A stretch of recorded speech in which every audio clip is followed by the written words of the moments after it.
আমাদের স্বপ্নের কোনো আগামাতা নাই। আমরা স্বপ্ন করতে কই যায় এটা কোনো ঠিক নাই। আমরা এই দেহে হুম না মেঘনাগরও বইয়া রয়েছে, তে দেহে বাইতে বাইতে বানসারামপুর গেছে, এই দেহেতে পানির ভিতরে ডুবাইতে আছে, এই দেহেতে রোদ ফোয়াইতে আছে, এই দেহে মাধবপুর, এই দেহে হরিপুর। তার কোনো ফুরেরও ঠিক নাই, স্বপ্নেরও ঠিক নাই, আগাও নাই মাথাও নাই। আমরা তারা যে স্বপ্নে দেহে এটি সত্য হইতে পারে, আবার মিথ্যা হইতে পারে। আমরা এলাকাতে এক বেড়া স্বপ্নে দেখছে ফুটবল খেলতে আসবে, স্বপ্নে দেখে দুপুরে ভাত খেয়ে যে ঘুমাইছে, এবার স্বপ্নে দেখছে ফুটবল খেলতে আছে, বল আইতাছে দিছে লাতি, লাতি গিয়া পড়ছে ফালাত, ফাও ভাঙ্গিয়া পরে খারিজ করে বাইতে নিছে। নাউজুবিল্লাহ কোন কেন? আমরা স্বপ্নের কোনো আগামাতা নাই। একবার স্বপ্নে দেখছে লাল শাক দিয়া ভাত খাইতে আছে। কি শাক দিয়া? কথা কয় না রে, কি শাক? একবার স্বপ্নে দেখে লাল শাক দিয়া ভাত খাইতে আছে, ঘুমের তো উঠতে খেতাটা সাবাইয়া তুষ করে আনিস। তারে জিজ্ঞেস কি তারে তুই এমনি খেতা সাবাই সত করে? তো আমি তো স্বপ্নের দিকে লাল শাক দিয়া এটা মনে করে না সাবাইলাম। তো তুই সাবাই ওটার বাচ্চা? সাবাইয়া না বুঝি সভা সভা লাগিয়ে দিবি। স্বপ্ন ঠিক নেই তো, আমরা স্বপ্নগুলো আগামাতা নাই। এই দেখে এটা নবীদের স্বপ্ন মিথ্যা না সত্য? নবীদের স্বপ্ন হাই, তাদের স্বপ্ন দলিল। এই নবীদের স্বপ্ন মান্য করা আমাদের উপরে ফরজ হয়ে যায় কোনো কোনো স্বপ্ন। কারণ নবীরা ঘুমাইলেও তাদের ঘুম ভাঙে না, তারা ঘুমাইলেও শয়তান তাদের উপরে আসর করতে পারে না। আল্লাহ তাবারক ওয়া তাআলা স্বপ্ন যুগেও তাদের উপরে ওয়াহী নাজিল করে। এখন নবীযুগে আমি স্বপ্নে দেখছি, কথা মনে আসেনি? ইয়া রাসূলুল্লাহ হগল ইয়া ধরছে, ইয়া রাসূলুল্লাহ কি দেখছেন স্বপ্নে? আরে স্বপ্নে তো অন্য কিছু না, আমি ঘুমাই রইছি 3 দিন ধরে খানা নাই, আমি হঠাৎ করে দেখলাম আঙ্গুল দিয়া বাইয়া বাইয়া দুধ ফরতে আছে। জোরে কইতেন না? আঙ্গুল দিয়ে বাইয়া বাইয়া কি ফরতে আছে? যখন দেখলাম যে আঙ্গুল দিয়ে বাইয়া বাইয়া দুধ ফরতে আছে, আমি তাড়াতাড়ি করলাম কি, আঙ্গুলটা মুহ দিয়া সুইয়া সব সব সব সব সব সব কইরা এই দুধ খাওয়ান শুরু করলাম। খাইতে খাইতে খাইতে খাইতে আমার পেটটা ভরছে পরে আমি ডাইনে চাইয়া দেখি উমরে বইয়া রয়েছে। আমি কইলাম উমর নেড়ে সুইয়ালা। উমরে করছে গীতা, উমরে টান দিয়ে আত্রা নিয়ে সুইয়া খাইছে। এবার সাহাবারা জিগে আর রাসূলুল্লাহ এটা দিয়ে কি বুঝাইলেন? আমরা তো বুঝলাম না। আল্লাহর নবী ডাক দেয়া কয়, সাহাবারা রে, আমি যে দেখলাম দুধ খাইতে আছে এটার নাম হইল আলেম। আল্লাহ আমারে পেট বইরে আলেম দিছে, হুদা আলেম। আর আলেম যে আলেম দিয়ে আঙ্গুল লাগিয়া রইছিল, এই আলেম দিয়ে ফাইছে উমরে ওই যে সুইয়া সাইরা। এই জন্য আমি কইছি আমার পরে যদি নবী হইতো আমার উমর, আমার পরে নবী হইতো।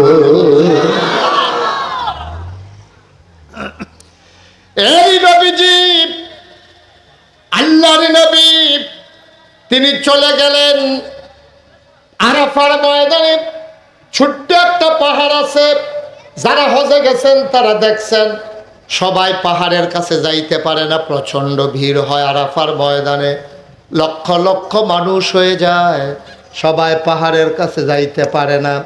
আল্লাহর নবী পাহাড়ের কিনারে গেলেন, গিয়া দেখলেন তিনি একটা উটের পিছনে উঠলেন। সেই দিন ময়দানের ভেতরে 1,25,000 সাহাবা আরাফার ময়দানে দাঁড়ানো ছিলেন। 1,24,000 মতান্তরে 1,25,000 না, পয়গম্বর বলতেছি না, এখানে আরাফার ময়দানে লোক দাঁড়ায় রয়েছে। নবী যখন বিদায় হজে গেছে তখন তার নবী রাসূল আর অন্যরা নাই, নবীজি দাঁড়ায় রয়েছে। একটা উটের পিছনে বসে, খুব খেয়াল করায়, একটা উটের পিছনে বসে রয়েছে নবীজি। আর 1,24,000 1,25,000 সাহাবা তারা লাইন ধরে দাঁড়ায় রয়েছে। নবীজি যখন উটের পিছনে বসা, এমন সময় সবাই যারা 1,25,000 সাহাবা তারা ছায়া রয়েছে নবীর দিকে। নবীজিকে নিয়া যে উটটার উপরে নবীজি বইয়া আসিল, এই উটটা আস্তে করে নবীজিরে নিয়ে মাটির উপরে বইয়া লাইছে। সুবহানাল্লাহ। গোধূলি লগ্ন পরন্ত বিকেল, সূর্য ডুবু ডুবু প্রায়, সূর্যের সোনালি রোদটুকুন আমার নবীর চেহারা মুবারকে পড়ছে। বিকেলবেলা সোনালি রোদ যখন চেহারায় পড়ে তখন অসুন্দর না সুন্দর? নবী এমনি সুন্দর। এরপরে বিকালের রোদটা যখন পড়ছে মনে হয়েছে সোনায় সোহাগা, মনে হয় সিকমিক করতে আছে। নবীর কপালে মুক্তার দানার মতো ঘাম, আর ঘামের উপরে যখন বাঁকা হয়ে সূর্যের আলো পড়েছে, ঘামগুলো যেমন ঝিকমিক ঝিকমিক করছে। সুবহানাল্লাহ। আল্লাহর নবী উটটার উপরে বসে পড়লেন। বসে পড়ল। আস্তে করে নবী দাঁড়াইলেন। সাহাবা ছিল ওই ময়দানে কত? 1,25,000। 1,25,000 সাহাবা দাঁড়িয়ে আছেন। আল্লাহর নবী উঠে দাঁড়ালেন। কাছের সাহাবারা দেখলেন নবীর গাল হয়ে গেছে লাল, চোখ দুইটা বড় বড়। সাহাবায়ে কেরাম বুঝলেন নবীর কপালে ঘাম, এত গরম তো নাই, মৃদুমন্দ বাতাস আছে, ঘামলেন কেন? তারা বুঝে ফেলছে এটা হইল ওয়াহী নাজিলের লক্ষ্য। ওয়াহির এমন পাওয়ার, ওয়াহির এমন লোড, সইতে পারে না উঠ। দাঁড়ানো উঠটা আল্লাহ নবীকে নিয়ে বসে পড়লেন। মুসলমান, কোরআনুল কারীম আল্লাহ কয় লাউ আনজালনা হাযাল কোরআন আলা জাবালিল লারাইতাহু খাশিআম মুতাসাদ্দিআম মিন খাশিয়াতিল্লাহ।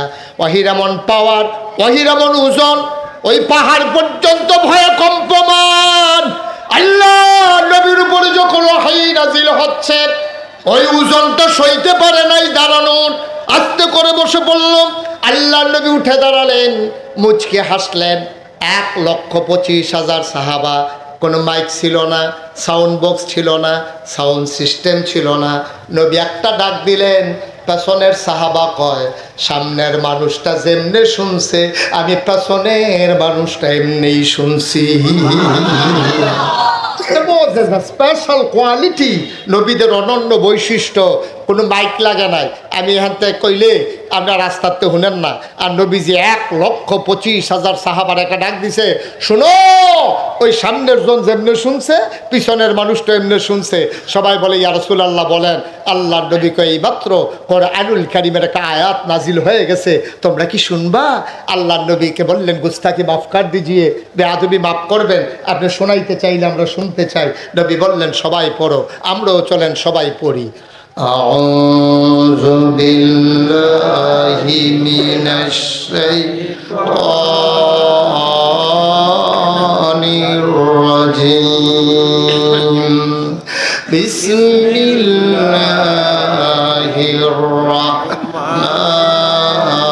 রাহমানির রাহিম। اليوم أكملت لكم دينكم وأتممت عليكم نعمتي ورضيت لكم الإسلام دينا। سبحان الله। সুবহান আল্লাহ। কি মজার কথা রে! আপনারা আরবি বুঝেন না দেখা ওহন বুঝছেন না, রইলে সিল্লাম দিয়া লাইলেন। আরবি তো বুঝছেন না, কি কইছে আল্লাহ? কাল ইয়াউমা আকমালতু লাকুম, ওই দিনটা ছিল ইয়াউমুল আরাফাত, দিনটা ছিল ইয়াউমুল জুমআ। নবীজির বিদায় হজের সময় আল্লাহ ডাক দেয়া কয় শোনো, 1,25,000 সাহাবার কান পেতে শুনছে। আল্লাহর নবী কয় শোনো, আল ইয়াউমা, আজকের এই দিনে, এই শুক্রবারে, জুমার দিনে, আরাফার দিনে তোমাদেরকে বলতেছি, আল ইয়াউমা, আজকের এই দিনে, আকমালতু, খুব খেয়াল করেন, আকমালতু, আমি পরিপূর্ণ করে দিলাম, দীনাকুম, তোমাদের ধর্ম, আকমালতু আলাইকুম, আকমালতু দীনাকুম, তোমাদের ধর্মকে অর্থাৎ ইসলামকে আমি পরিপূর্ণ করে দিলাম।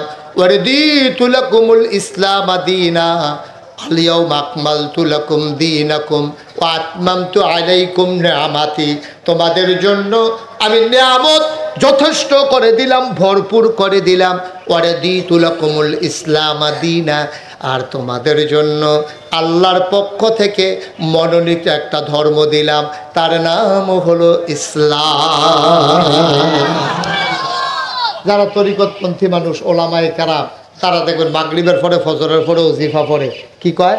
রাদিতু বিল্লাহি রাব্বাও ওয়া বিল ইসলামি দীনাও ওয়া বি মুহাম্মাদিন সাল্লাল্লাহু আলাইহি ওয়াসাল্লাম নাবিয়্যাও ওয়া রাসূলা। ওই যে আয়াত, এটা আমরা ঘুরাইয়া পড়তে আসি। আল্লাহ কয় আল ইয়াউমা আকমালতু লাকুম দীনাকুম, আমি ইসলামকে পরিপূর্ণ করে দিলাম। এটাকে আজকের কথা না, 1,500 বছর আগের কথা। এটাকে মুশতাক ফৈজি কয় না, আল্লাহ কয়, আল্লাহ কয়। খুব খেয়াল করে, আকমালতু দীনাকুম, আকমালতু লাকুম দীনাকুম, তোমাদের জন্য দিনকে পরিপূর্ণ করে দিলাম। দিন মানি হইল দিন ইসলাম। তাহলে আমাদের কাছে যে ইসলামটা আসছে এটা কি অপূর্ণ না পরিপূর্ণ? কথা বলো, অপূর্ণ না পরিপূর্ণ? কমতি আছে না সমান সমান আছে? বেশটিও নাই কমতিও নাই। এটার লগে কিছু লাগানো যাইতো না, এটাতে কিছু বাদও দেওয়া যাইতো না। এটা নবীজি ১৫০০ বছর আগে এন্তেকালের ৮১ দিন আগে, আমরা নবী এন্তেকাল যেদিন করছে এর ৮১ দিন আগে আল্লাহ আয়াতরা নাজিল করছে, ও দিনটা করলাম পরিপূর্ণ করে দিছি, এটা তোমরা বাড়াইও না কমাইও না। এটা হলো আল্লাহর কথা। নবীজির কাছে ১,২৫,০০০ সাহাবা সামনে ছিল, সকলের সামনে আয়াতরা নাজিল হইছে। এখন আমরা বিবেকবান মানুষ, আমরা হোমনার মানুষ, আমিও কোনো এত দূরের মানুষ না। আপনারাও কুমিল্লা, আমিও কুমিল্লা, আপনারা হোমনা, আমরা ব্রাহ্মণপাড়া, সুতরাং আমরা কাছাকাছি। এগুল দিয়ে ভিতরে দিয়ে গেলে গাড়মোড়া দিয়া বেশি দূরে না, কোনো একটা দৌড় দিলে এক দৌড়ে যাই গঞ্জে ঘুরে আইসি দেখে না কেন, হ্যাঁ মার হাবা কর না কেন? তাহলে আমরা কি দুই জায়গার মানুষ না এক জায়গার মানুষ? আমরা একখানের মানুষ। আপনার যেই কত মন দিয়ে শুনো, এমনি কোনো হুজুরে কোনা কান্সি মাইরা তোমরা বুঝাইতো না। হুজুরে হাম্বরা বড় ওয়াজ করে যাইব গা, তোমরা বুঝবে বুঝবে না বুঝলে নাই। আর আমি বুঝানির ভিতরে ভালো অনেকে কইছি, হুজুর আপনার ওয়াজ যদি কেউ না বুঝে তাহলে তার ওয়াজ শুনতে লাভ হইতো না। ঠিক রে? ভাঙ্গা ভাঙ্গা সুন্দর করে গুছাইয়া গুছাইয়া এই রুগিয়ানটা যে খানা যে ভাত খাইতে পারে তার লেগে শক্ত ভাত, যেতে বা দাঁত উঠছে না তার লেগে যাও ডাইলের পানি দিয়া কষালন দিয়া, কাম লাগলে এই বদনার ভিতরে বইয়া তারে নাল দিয়া, কাম লাগলে তে খালি ডুগিল বার দিতে থাম দিতে থাম দিতে। ঠিক নেই? শুধু আমার ওয়াজ না বুঝলে তোমরা খাইছো ধরা। খুব সাবধানতার সাথে। অনেক হুজুরে কিছু কিছু কথা গোপন রাখে, ডরে কয় না। আমার ডরও নাই, আমার আগামী বছর আউনের চিন্তাও নাই, সুতরাং যা কনের আমি কইতাম পারাম। ঠিক নেই? সিফা দিয়া বসো, মার হাবা কর।